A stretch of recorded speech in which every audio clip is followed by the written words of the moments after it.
Olá, meus amigos, seja bem-vindo a mais um episódio do nosso podcast. Um bate-papo direto ao ponto, sem enrolação, porque, de fato, o tempo é tudo.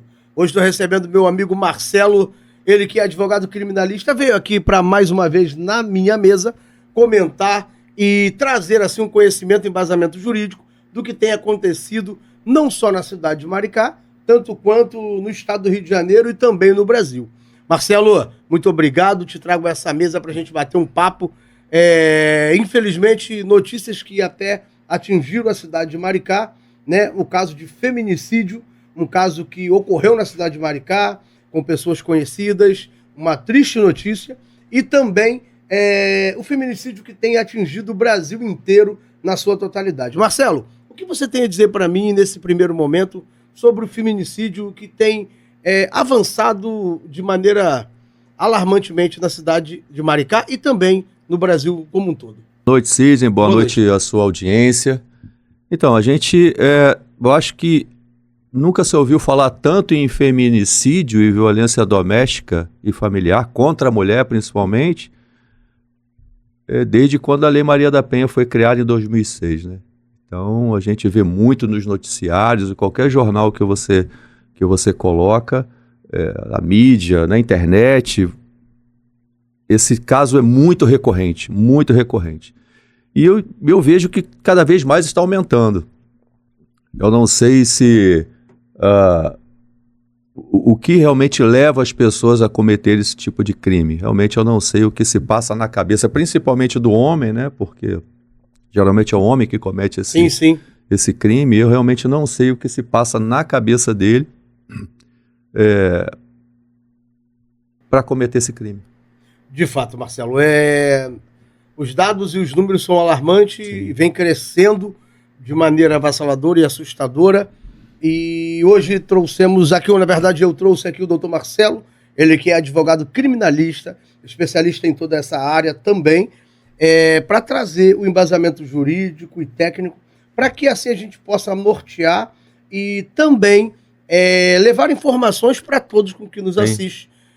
E talvez esteja passando por algum problema. Marcelo, eu tenho algumas perguntas aqui que eu recebi durante a semana, perguntas pertinentes ao caso, pertinentes à situação, e eu gostaria aqui de estar buscando esse conhecimento dessas perguntas para que você trouxesse o ponto de vista jurídico e técnico e, além de tudo, o ponto de vista humano.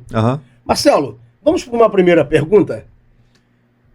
Quais são os primeiros sinais que um relacionamento pode evoluir para um caso de violência doméstica ou até um feminicídio? Então, os sinais eu entendo que são muitos, são vários, né? Dentro de uma relação familiar aparentemente normal, se essa normalidade passa a acontecer ali outras coisas, diferente daquilo que acontece geralmente no dia a dia, ou seja, o que eu quero dizer, é um empurrão,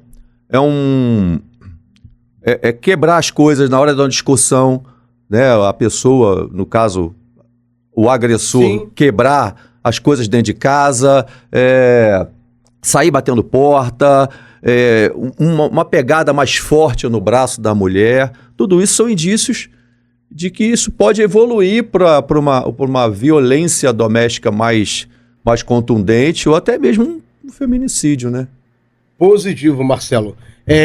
De fato, você como mulher, ou até mesmo você como família, estar atenta a todos esses princípios, início de tudo, para que assim não chegamos a uma violência doméstica ou até mesmo chegar a vias de fato o feminicídio. Marcelo, vamos para uma segunda pergunta? Se a mulher estiver sendo ameaçada pelo companheiro, tá? Estamos criando uma história hipotética aqui, sim, Marcelo. Se a mulher estiver sendo ameaçada pelo companheiro, quais são as primeiras medidas legais que ela deve tomar para proteger a sua própria vida? De pronto, ligar no 90. Não conseguindo resultado, busca uma delegacia mais próxima. Então, de fato, ela tem que ligar rapidamente, sim, para o 90, sim, havendo ali um problema na ligação, a gente sabe que não é tão simples, ela deve rapidamente se dirigir a uma delegacia policial. Sim, ou se tiver patrulha Maria da Penha, no bairro onde ela mora, tentar se dirigir também a uma patrulha Maria da Penha. Então, esse é o primeiro passo, que uma mulher, se estiver sendo ameaçada pelo companheiro, deve se fazer. Isso aí, primeiro passo. Positivo. Muitas vezes, a vítima tem medo de denunciar. Quais são as garantias da lei que oferece para proteger a mulher depois que ela faz uma denúncia? Então, a proteção da mulher, ela é constituída pela Lei Maria da Penha, né, que é a 11.340 de 2006. E a principal medida, ou a primeira medida nesse caso, é a chamada medida protetiva, de afastamento. Então, essa medida, ela obriga ao agressor a se afastar aí a 200 metros, 300 metros, 400 metros, 500 metros, dependendo da situação, e afastamento do lar de imediato, ele tem que sair da casa. Entendi. Entendeu? Então, essa é a primeira medida. Essa, então, são os primeiros passos primeiros passos que a vítima tem que estar se policiando e fazendo. E no caso, digamos que a própria vítima, ela não fez a denúncia, ela tem medo, ela está sendo coagida. E nesse caso de coação, se amigos e familiares ou vizinhos perceberem que uma mulher está vivendo em situação de violência, eles podem denunciar? Como fazer isso de forma segura? A princípio, ele pode ligar no Disque Denúncia. Porque o Disque Denúncia, você pode relatar o problema sem se identificar. Agora, se ele não tiver problema em identificar, pode ligar no 90. Entendi. Então, um familiar, Denuncia um amigo que ele tem ali, de fato, a ideia de que a mulher, digamos assim, esteja sendo coagida ou sofrendo violência, ele pode mesmo fazer a denúncia. Pode. Então, seria ligando no 190 também, 90. informando, e aí ele não teria ali a sua identidade. No caso aí no Disque Denúncia, né? O Disque Denúncia. Ele liga no Disque Denúncia que ele não precisa revelar quem está falando, enfim, ele relata o caso e não é identificado. E tem também a possibilidade de ligar no 90. E no 90 ele vai ter que dizer quem é, qual é o telefone, está falando de onde. Entendi. No 90 já é cabível mais informações. Marcelo, vamos para uma quinta pergunta? Na sua experiência como advogado, qual é o erro mais comum que as vítimas cometem e que pode colocar a vida delas ainda mais em risco? O erro que eu entendo que elas cometem é não denunciar. Esse é o erro principal, não denunciar. A partir do momento que ela sofre uma agressão física, né, no âmbito familiar, enfim, ela não denuncia, isso aí pode virar uma bola de neve, isso aí pode ser acontecer uma recorrência aí nesse caso, né? Então ela tem que realmente denunciar, não pode se calar. E aí, tendo em vista também aquilo que você falou na primeira pergunta, os primeiros sinais, os primeiros indícios. Isso. Então você, como advogado e conhecedor da causa hoje, você acha que ela deve fazer a denúncia já nos primeiros sinais? Eu acho. Para que não se agrave e não se torne um problema incontrolável lá na frente. Isso aí, Positivo, Marcelo. Marcelo, vamos para uma sexta pergunta. Pergunta muito interessante que eu recebi aqui, ó. Por que muitas mulheres retiram a denúncia contra o agressor? E quais podem ser as consequências dessa decisão, do ponto de vista jurídico e da segurança da própria vítima? Existe aí uma complexa combinação de fatores, né? O fato dela não denunciar pode ser por medo de retaliação. Sim. Pode ser por pressão da própria família, mas eu acho que o pior é a ligação emocional que ela tem com a pessoa, com o agressor e a dependência financeira.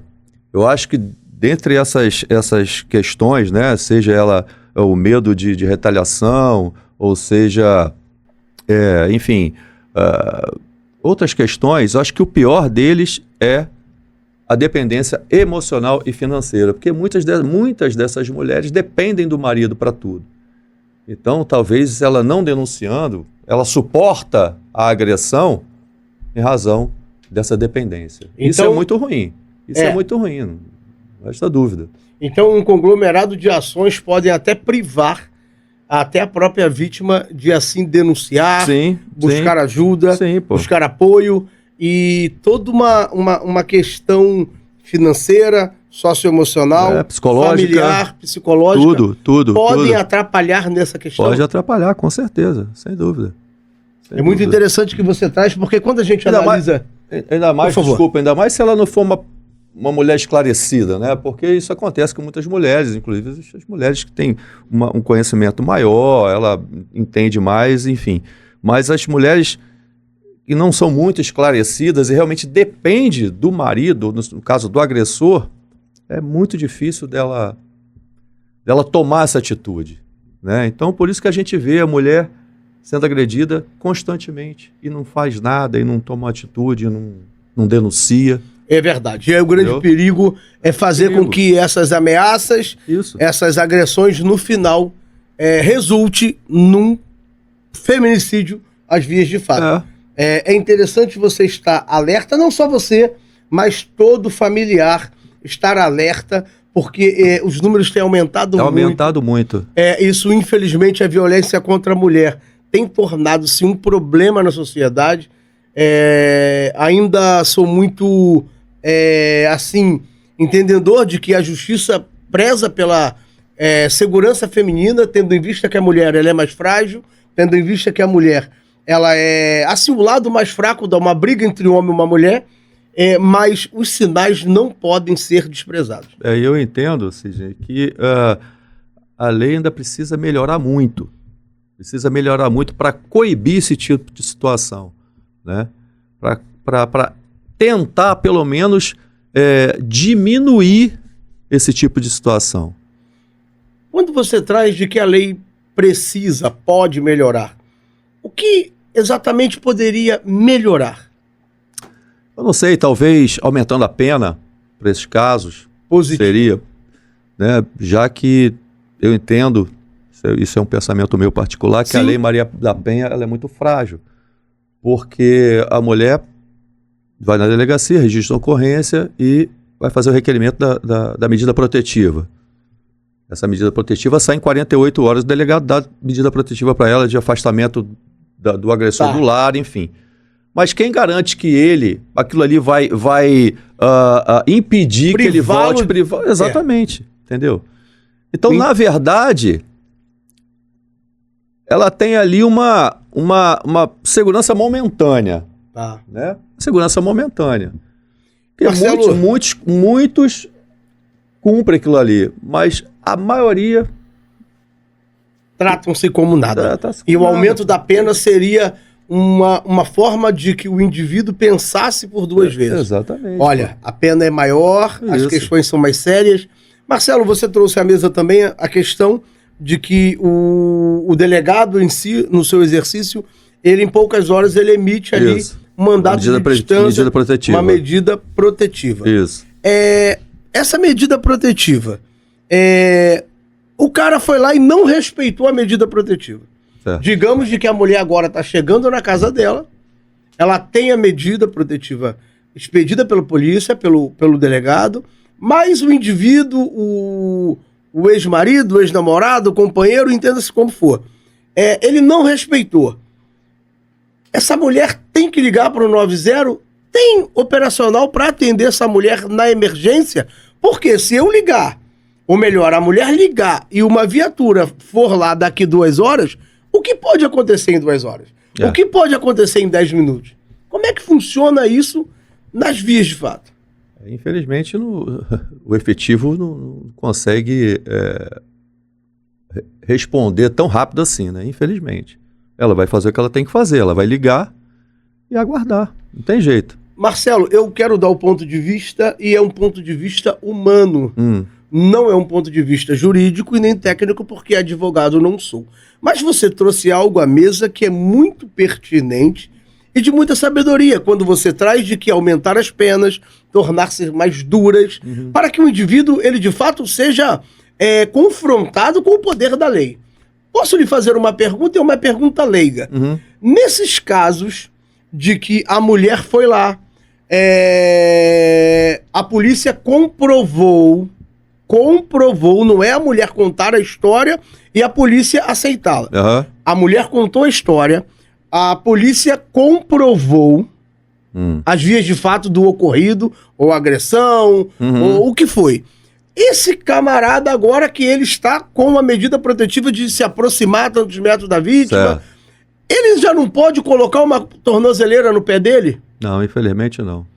Não acontece, pode? Não, infelizmente não. Mas a lei não poderia ser mudada a esse ponto? Podia. Por quê? A tornozeleira eletrônica, ela tem um sensor. Um sensor. Isso, ela acusa... Ela funcionaria como um GPS. Sim. E se a própria delegacia da mulher tivesse acesso a esse chip que está na tornozeleira e fosse para um banco de dados, onde ela pudesse monitorar, não esperar com que a vítima ligue. Sim. Porque se a vítima tiver que ligar, quanto tempo leva, Marcelo, só para a mulher pegar o telefone na bolsa, desbloquear o aparelho, discar o número, esperar atender, ser compreendida por quem atendeu. E eu tô falando isso de uma mulher que tá fugindo, correndo, nervosa, afoita, chorando.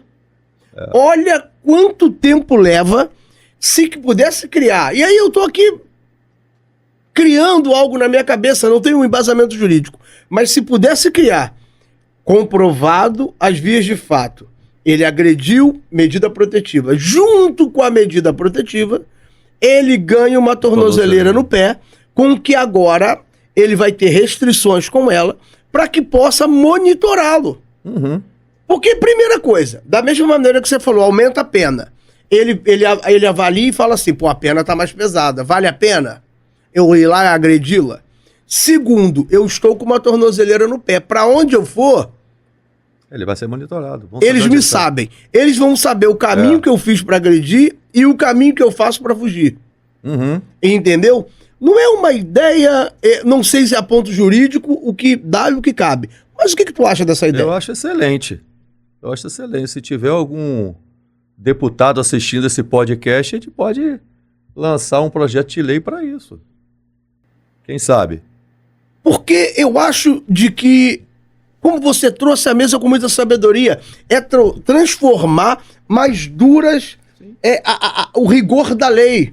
Porque eu tava vendo, eu não me recordo, eu não vou aqui falar o nome do deputado porque eu possa estar errando, mas eu vi de que tem um projeto de lei de um deputado de que transformar a tornozeleira em cor de rosa, literalmente pintar de rosa, para indivíduos que cometeram um crime contra a mulher. Por quê? Aquilo ali seria e serviria de um alerta, certo? Então, a tornozeleira para o indivíduo que cometeu o crime nesse segmento e depois ele está respondendo em liberdade, tem aquele ponto ali que o cara dorme no presídio. Isso. Então, eu não sei agora onde eu ouvi, mas parece que um deputado estava querendo, ou uma deputada, não sei, tá? Não quero que ser errado na informação, mas foi o que eu vi na internet, de que essa tornozeleira para esse tipo de crime tornasse rosa. Serviria de um alerta, serviria de um segmento. Opa, aquele camarada ali tem algum crime contra uma mulher. As outras mulheres já teriam uma informação a mais e por que não desenvolver? O camarada cometeu, de fato, comprovado o crime, ele já ganha uma tornozeleira. De pronto. Ele sai da unidade de polícia com uma tornozeleira no pé.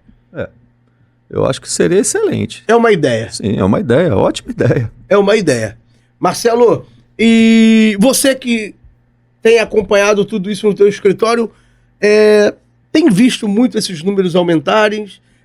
Como é que você tem recebido esses papéis no teu escritório?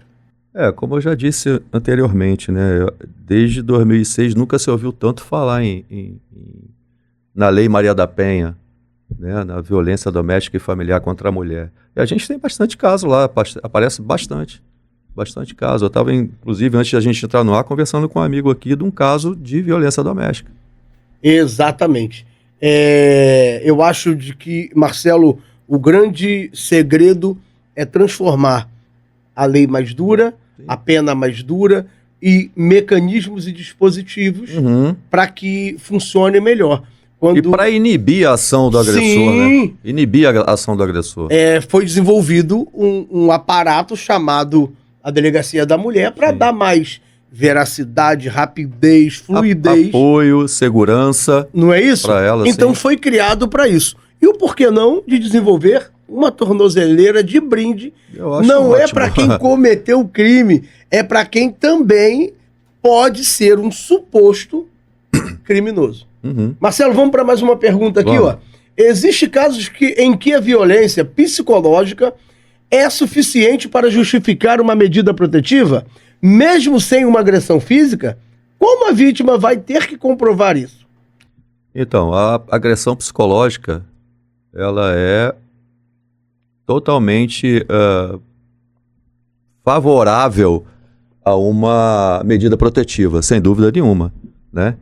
E eu acho que é o artigo 7º, se eu não me engano, da lei, que fala exatamente sobre a questão da agressão psicológica, né? Porque isso também afeta o emocional da mulher, afeta a autoestima dela, né? Então, a lei permite e prevê isso, né?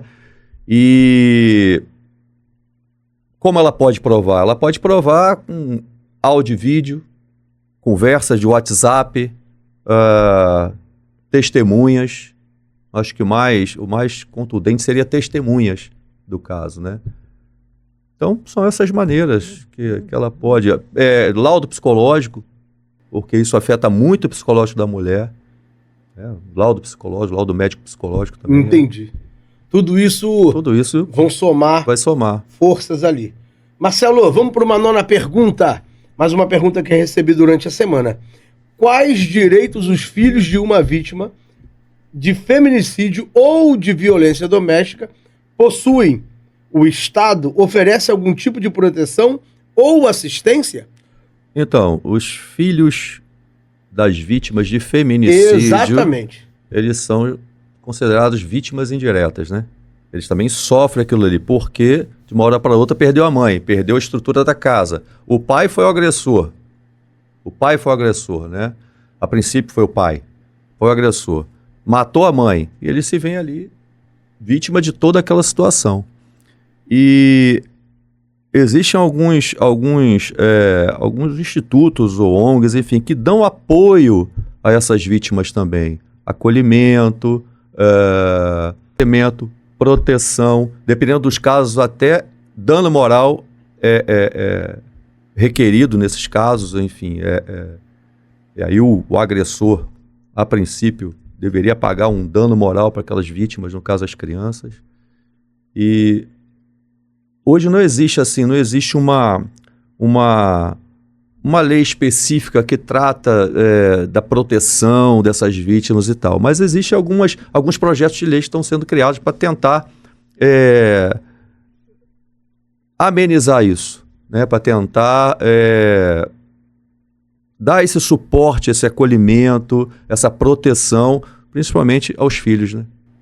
Que sofrem de maneira direta. Direta. Porque imagina, desenhamos um cenário agora de que o próprio pai deferiu tiros ou faca ou uma briga contra a mãe e a mãe veio a óbito. O pai, em seguida, em alguma das vezes, o agressor, ele tenta o suicídio após a agressão.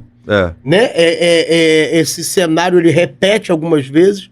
E aí a criança, ele fica sem a mãe, que foi a vítima, e também vai ficar sem o pai, que era o agressor. E a vítima se encontra, no caso de uma criança, à mercê da própria sorte. É claro que tem todo o aparato familiar que a gente acredita que vai abraçar e cuidar. Aí é psicólogo, dessas crianças. Não tem jeito. Não tem jeito. Marcelo, vamos para uma 10ª pergunta. Se você pudesse dar apenas um conselho jurídico para uma mulher que hoje vive um relacionamento abusivo, mas não ainda teve ou adquiriu coragem para sair deste relacionamento, qual seria o teu conselho? Pai, se eu pudesse dar um conselho para essas mulheres, eu diria: denuncie, não se acovarde, busque o 190, que é o canal de ligação, né, de proteção da mulher, ligue no 180, ligue no 190, Polícia Militar, busque uma delegacia da mulher, que lá você vai ter todo o atendimento, você vai ser atendido por mulher, você vai sentir a vontade ali para contar a sua história. Busque, não deixe de denunciar, não deixe de denunciar, porque se a mulher não denuncia, o agressor entende que, não denunciou, então, vou fazer de novo. Ele se vê naquela questão da impunidade, né? Tem a certeza da impunidade, então é mais ou menos isso. Bacana demais. Marcelo, eu acho que o que a gente traz é de maneira simples e simplificada, mas é para que os nossos telespectadores possam entender, compreender e trazendo a responsabilidade de fato. Porque os números têm aumentado, os crimes têm aumentado, a cada dia a gente é deparado pela internet com uma notícia diferente, sim, mas os crimes eles estão se repetindo. Muda as pessoas, mas o crime tem que ser repetido. De modo geral, quais são as suas considerações finais que você deixa esse recado para talvez essa pessoa que esteja nos ouvindo, está sofrendo agressão muitas vezes não física, mas início de uma agressão verbal, de uma agressão inicial, o que você deixa para essa mulher, para essa jovem? Porque quando a gente traz à mesa, parece que a gente está falando da mulher casada com um filho, não. E se o namorado dessa jovem está cometendo, porque o cenário é contra a mulher. E aí, em esferas de uma adolescente, uma menina, uma mãe... Qual é o teu recado que você deixa para essa mulher que está nos assistindo? Foi o que eu acabei de falar agora. Se você sofre agressão, se você se sente ameaçada, denuncie. Denuncie, não se acovarde. Busque, vou falar mais uma vez, busque o 180, ligação é gratuita. Busque o 190 da Polícia Militar. Procure uma delegacia mais próxima. Não se acovarde, você tem apoio, hoje existem instituições, existem ONGs que cuidam especialmente desses casos de mulher que sofreu feminicídio, sofreu violência doméstica e familiar. Então, não deixe de denunciar, porque hoje ele te bateu, amanhã ele pode te matar. Exatamente, Marcelo, também fica o meu conselho para você, é que talvez a sua covardia de não denunciar pode valer o preço da sua própria vida. É isso aí. Marcelo, meu muito obrigado. Trouxemos à mesa você. O ponto de vista jurídico e técnico de um advogado para conversar, tratar de tantos os casos que têm invadido a nossa internet, invadido de forma geral a vida humana, de feminicídio, de violência doméstica, um crime que tem que ser aumentado muito e temos que criar dispositivos para coibir, dispositivos para ser mais pesados após o crime e dispositivos para que cada vez fique mais difícil essa situação contra a mulher. No mais, meu muito obrigado, Marcelo, muito obrigado. Obrigado a você. E até a próxima. Até a próxima. Até o nosso próximo quadro, Fala Doutor. Meu muito obrigado.